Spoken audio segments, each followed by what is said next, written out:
मालवा के पठार में एमपीपीएससी जो प्रीलिम्स को लेकर प्रश्न पूछ सकते हैं, वो कैसे प्रश्न पूछेंगे और उसकी जो लोकेशन है वो कहाँ होगी, वो यहाँ पर आप समझिएगा। और यह शांत दरारी ज्वालामुखी उद्गार से निकला बेसाल्ट, और जो बेसाल्ट है वो पतला है, विस्कोसिटी उसकी कम है। पतला होने की वजह से यह फैला, कौन फैला, बेसाल्ट। कहाँ कहाँ फैला, महाराष्ट्र में फैला, और कहाँ फैला, गुजरात में फैला, और कहाँ फैला, राजस्थान में फैला, और कहाँ फैला, तो वो मध्य प्रदेश में फैला। जब यह पतला बेसाल्ट मध्य प्रदेश में फैला तो मध्य प्रदेश वालों ने इस बेसाल्ट से बनने वाली स्थलाकृतियों को मालवा का पठार नाम दिया। तो मालवा के पठार बनने की जड़ कहाँ छुपी हुई है कि महाराष्ट्र एक राज्य है, बहुत समय साल पहले, बहुत समय कहने का अर्थ यहाँ पर है क्रेटासियस, एक समय काल होता है जिसे बोलते हैं क्रेटासियस समय काल। इस समय काल में ज्वालामुखी फटा। ज्वालामुखी समझते हैं आप लोग, ज्वालामुखी का मतलब है पृथ्वी के अंदर चट्टानें जब गर्म हो जाती हैं, इतनी गर्म हो जाती हैं कि चट्टानें पिघल जाती हैं, बिल्कुल चाशनी की तरह। अब पृथ्वी के अंदर जो चाशनी बन चुकी है चट्टानों के पिघलने से, वो गर्म होने के कारण नीचे से ऊपर की ओर भागती है, वो पृथ्वी की जमीन को तोड़ते हुए बाहर निकलती है।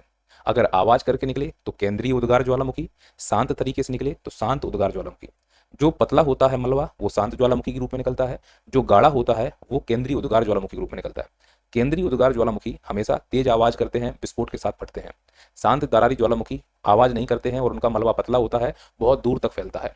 तो जैसे मैंने बताया कि जो बेसाल्ट था महाराष्ट्र का, वह 3-4 राज्यों में फैला, उसमें महाराष्ट्र में फैला, तो महाराष्ट्र वालों ने उसे महाराष्ट्र का पठार नाम दिया। जर्मन में उस शब्द को बोलते हैं ट्रैप, इसलिए उसका नाम पड़ गया डेक्कन ट्रैप। तो महाराष्ट्र का जो पठार है उसको डेक्कन ट्रैप के नाम से भी जाना जाता है। ठीक इसी प्रकार से राजस्थान में जब इसका विस्तार हुआ तो उसे हाड़ौती का पठार कहा गया।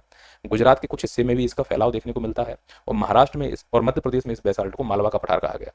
मैं ये कह सकता हूँ कि मालवा के पठार का विस्तार राजस्थान में हाड़ौती का पठार कहलाता है। यानी जो विशेषताएं मालवा के पठार की हैं वही विशेषताएं हाड़ौती के पठार जो राजस्थान में उसकी होनी चाहिए। तो जैसी फसलें महाराष्ट्र मध्य प्रदेश के मालवा में होंगी, लगभग वैसी फसलें हाड़ौती के पठार में होनी चाहिए। लेकिन फसलों का संबंध तापमान से और वर्षा से भी होता है। केवल एक जैसी जमीन होने से, एक जैसी मिट्टी होने से, एक जैसी चट्टान होने से फसल एक जैसी हो जाए ये जरूरी नहीं है। फसल का एक और रूप होता है तापमान और वर्षा को लेकर। इसलिए लगभग मालवा और हाड़ौती को जुड़वा पठार माना जा सकता है, फिर भी उसमें कई सारे अंतर हैं। पर ये हमारे एग्जाम के पॉइंट ऑफ व्यू से कोई काम का नहीं है। एग्जाम के पॉइंट ऑफ व्यू से ये है कि जो मालवा का पठार है मध्य प्रदेश में है, यह किस समय काल में बना। समय काल के अलग अलग प्रकार के नाम होते हैं, उसमें हमें फंसना नहीं है। तुम तो याद रखो कि क्रेटासियस नामक एक समय काल था, उस समय यह बना। कैसे बना, विस्फोट के साथ ज्वालामुखी फटने से बना कि शांत से, तो बोलोगे शांत दरारी ज्वालामुखी से बना। ये महाराष्ट्र में था। क्या निकला, बेसाल्ट। कैसा होता है, पतला। पतला हुआ तो फैला, फैलते हुए कहाँ पहुंचा, मध्य प्रदेश। तो मध्य प्रदेश वालों ने उसका नाम क्या रख दिया, मालवा का पठार।